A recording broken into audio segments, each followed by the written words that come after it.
So much for that. Ohio State loses 30-24 in the game, escaping the post-game press conference here, tunneled to Ohio State's locker room where they have fallen short in the game 3 years in a row. There was no cheating about it. Michigan didn't steal this game. They won it. They claimed it. They were, I can't say they were the more physical team or the tougher team. They executed better, and they took advantage of a couple Ohio State mistakes, most notably early on with the interception for Kyle McCord. Gave Michigan, with their offense struggling a little bit at short field, they score, they take the lead, and then Ohio State was trying to really kind of battle back the rest of the day. They tied it in the second half, had a thrilling game, much more competitive than the last couple of years, but ultimately the outcome is the same. So just a handful of Buckeyes met with the media. Nobody on the Ohio State defense except for coordinator Jim Knowles. Kyle McCord and Marvin Harrison talked, and Ryan Day came in very quickly and just didn't feel like there were a lot of answers there from the Buckeyes about what happened. I think they said they felt like they had a good plan. They thought they were a tough team. They did some things that they wanted to, but then they didn't win the rushing battle, and they lost the turnovers. Game ended there with that second interception. Kyle McCord gets hit. We talk all season about the offensive line and holding up when it matters most, and there were opportunities where Ohio State could have made some plays and did not. So a lot of madness out here on the field. We try and make our way through, trying to find somewhere to talk a little bit more about what would happen and go through. This is the notebook on the podcast. Not the way I think many of us expected. Michigan was the favorite. They were at home. They won.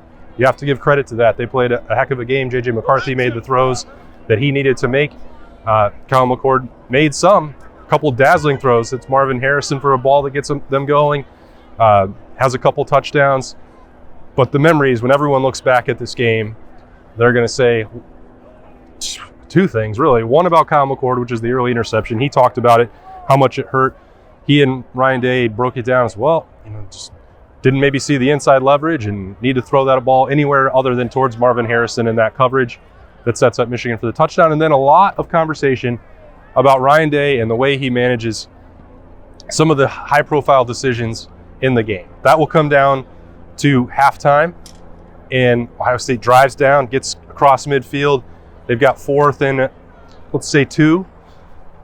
The clock is ticking down. They've got about 30 seconds or so to still get something off. They have a timeout, and Ryan Day decides not to go for it and takes the 52-yard field goal. Jaden Fielding misses it wide left. Ohio State stays down 14-10 going into the locker room. That was following another decision, which maybe you can not quibble with it nearly as much, but there was an opportunity to go for a 4th and 1 in the first quarter. What have we said each of the last couple of years in some of these big games? Is the aggressive version of Ryan Day going to come back? Is he going to take these 4th and 1 shots, throw down the field like he used to do in Fiesta Bowls in big-time situations against Clemson?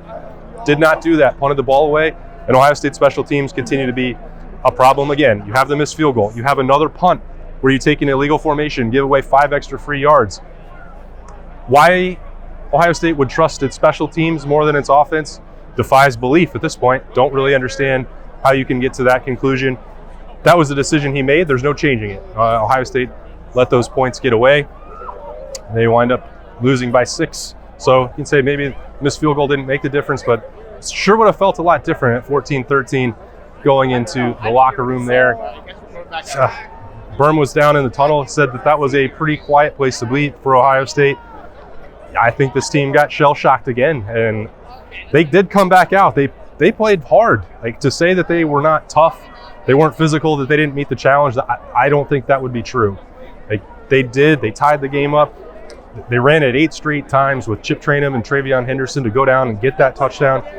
Marvin Harrison had a tough play to take a short catch, caught it for about 3, breaks a tackle, throws a stiff arm to get the first down, keeps that drive going after an early sack. But, that again takes us back to some of the offensive line issues. It's not purely going to be on Kyle McCord. When I start the notebook and I talk about the interception, he's the quarterback. He understands that's the deal, and all of his decisions are going to be scrutinized. But if you look at some of the periods where Ohio State was not able to consistently run the football, and Even in the middle of that touchdown drive, I looked and Chip Traynham was averaging 5.2 yards per carry. But Travion, as much as he was battling and he checked out of the game at one point with what looked like a foot injury, he got that taped back up. He was averaging 2.6 yards per carry. Like that's not good enough to win in this game. I'm not saying that to diminish his effort, his toughness, and coming back out. And he finished that drive in the end zone with the touchdown. But Ohio State will look back at the missed opportunities in this game and wonder what if, because now there's nothing else they can point to. We talked all week leading up to this about legacy and the senior class or the veterans 2021, the guys that can be going to the NFL draft. And Jim Harbaugh not being here, and what a loss could mean for Michigan in the last couple of years if they weren't able to win without Connor Stallions on the sideline. I mean, all that went Michigan's way. There's really no excuse for Ohio State.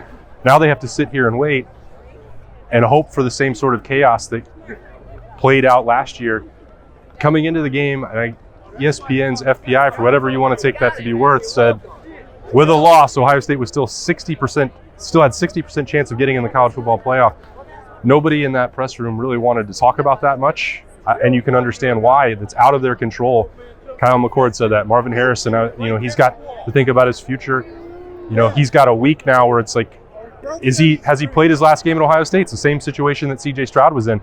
If Ohio State winds up in the Orange Bowl, for example, I find it highly unlikely that Marvin Harrison be playing, which is sad. That means that the touchdown down here, or sitting at about the 15-yard line where the last interception was made by Michigan, and thinking about it, like that's the final moments of one of the most impressive careers that we've ever seen from an Ohio State wide receiver. Like all this stuff stings for the Buckeyes. It's you could see the hurt in their face, and like I felt terrible for them. They're the ones that they're putting their life and body and blood and sweat and tears and all that stuff on the line. They waited a whole year to get this opportunity. I don't think you can say that they played a bad game. Michigan is a very good team. Let's not forget that part. All right, so the band is going to drown us out here. So let's get off the field at the big house for now.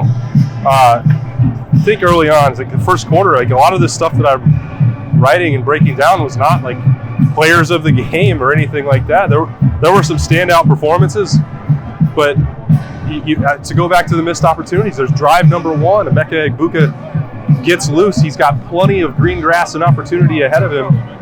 Another costly drop. Again, that's why I say we can look to the quarterback, but it's not all on him. The pass protection was not perfect by any stretch. Receivers have to hang on to the football when they have opportunities. It's dialed up for them to make a big play. That kind of set an ominous tone from the start. Watch this, there's a cart coming. So more than anything else, that's what I was focused on there, because you had the fourth and one at midfield with the punt. So I don't know, I'll skip that. There was a nice play to Marvin Harrison from Kyle McCord after the interception. They go down to get the field goal at 7-3. Second quarter, here's the other memory that we'll have, which reminds of a lot of Ohio State big games with a questionable call. From my vantage point, which again, I'm in the press box. I'm a long way away from the field. I'm not as close to the officials, but I had access to about 15 different replays. Somebody else is going to have to explain to me why that was not an interception or a fumble recovery for Denzel Burke in the end zone. It's not meant to say, that's the difference of the game, the refs blew it. I mean, fine. They did do that in the Fiesta Bowl against Clemson, but it's weird how these things just seem to keep happening to Ohio State in pivotal moments. Like that should have been a turnover. And I watched Ryan Day right after it. He came out nearly halfway across the field to try and get the head official in charge to get an explanation for what happened. And he stood out there during the commercial break, which lasted, 4 minutes? He was probably out there talking to the officials for 3 minutes of it. And I don't think he ever got a satisfactory explanation. Jim Knowles didn't really understand it. All he said was like, well, that's not my decision.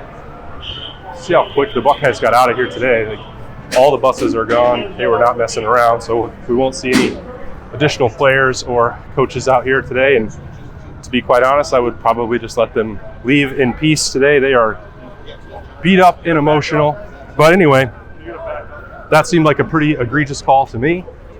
And it was pivotal when you're talking about a game that wound up being settled at 30-24. Nice play in that second quarter from Kyle McCord. to Cade Stover, and really got things going. A nice little kind of slip out into the flat for Emeka Ibuka for the touchdown. It's one of those plays where we've talked about. It's like, why don't we see it more often? It's in the arsenal, and the team that seemed more willing to empty the playbook, not just being themselves, which Michigan ran the ball and did it a lot, but you had Donovan Edwards throwing a pass. You had really fearless work on fourth down. I believe they were 3 for 3 there in the first half. They were not afraid of those moments, and they went and got it. And that's what we used to say about Ryan Day. He's not reckless. It's confident and aggressive. I didn't get that feeling from the way Ohio State coached the game today. And again, that's not to say that they played so poorly that they had no chance to win the game. That's not true. It was a good game, but when you're dealing in the fine margins, you have to be more aggressive. You cannot win conservatively. Ryan Day talks about these matchup games all the time, and I'm not sure that he's maximizing the ability to get Ohio State across the finish line in them. Now, is that the fair standard? If you win against virtually everybody else and you fall short in a couple playoff games, maybe not, but 3 straight losses to Michigan. I don't know anybody in Columbus or wearing scarlet and gray that is going to be signing up for that again. I walked through the concourse, so the press box is on the other side of the big house, and listening to the conversation about, you'd walk by and they're like, they were all saying the same things. Like, John Cooper and Ryan Day are my favorite coaches of all time. I'm like, boy, that's the situation now. Like, it will not be enjoyable for Ryan Day getting ready for the next version of this or for the next few days, and then hoping that they get another shot in the college football playoff, which it seems pretty far-fetched to me this year. So many things have to happen. It's like not even worth spending a lot of time in my mind thinking about it, but I don't know. I thought Ohio State, again, played like a tough team. The third quarter drive, I wrote, that was a tough-ass drive with Chip and Travion going down the field. Fourth quarter, I don't know what to say. I hope that wasn't the last highlight that we ever see from Marvin Harrison Jr. at Ohio State with a touchdown. Made another catch on that last-ditch drive for Ohio State that, ended with the interception. But I don't know. We have so much to talk about in this moving forward. Like, wondering what this means for Ohio State. There was so much on the line. If this is it, if they don't get help, and we don't see many of these guys in a New Year's Six bowl game, it's just a really, it feels like an unfinished story. And there was so much promise and a fairy book possibility for this team. It didn't come together when they needed.